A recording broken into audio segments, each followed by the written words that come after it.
নমস্কার বন্ধুরা, কেমন আছেন সকলে? আশা করি আপনারা সকলে খুব ভালো আছেন। আমিও খুব ভালো আছি।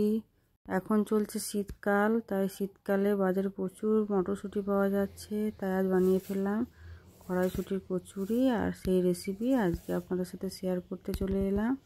আসুন তাহলে দেখে নিন।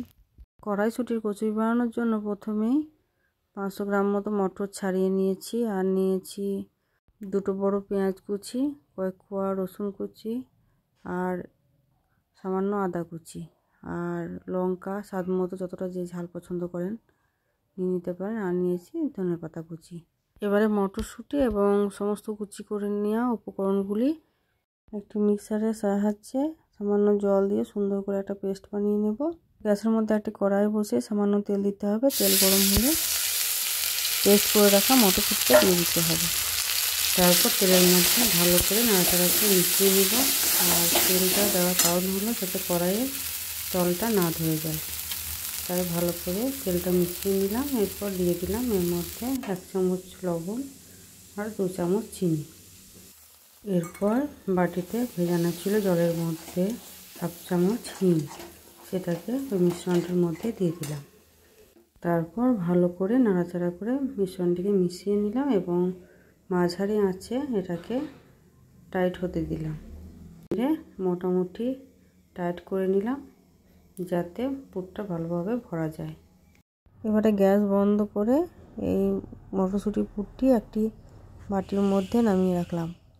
অন্যদিকে যখন পুর রেডি হচ্ছিল কম আঁচে, সেই সময় ময়দাটা মেখে রেখেছিলাম। ময়দার মধ্যে সাদা তেল, লবণ এবং চিনি দেওয়া রয়েছে, আর লেচিও কেটে রেখেছিলাম। এবারে ওই লেচিগুলো বাটির আকারে সুন্দর করে একটা খাল করে নিয়ে তার মধ্যে পুর দিয়ে মুখটা খুব ভালোভাবে বন্ধ করে চাপ দিয়ে আবারও গোল করে রেখে দিতে হবে।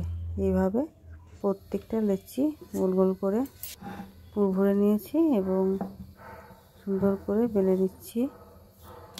একইভাবে সুন্দর করে পুর ভরা লেচিগুলো এইভাবে বেলে নিলাম।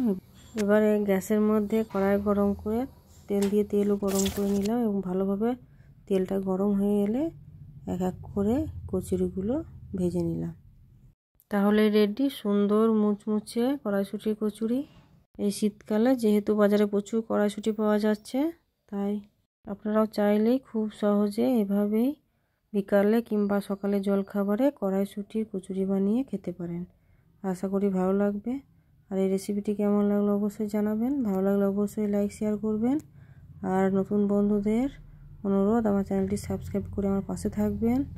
আবারও দেখা হবে পরের ভিডিওতে। ততদিন আপনারা খুব ভালো থাকবেন। নমস্কার।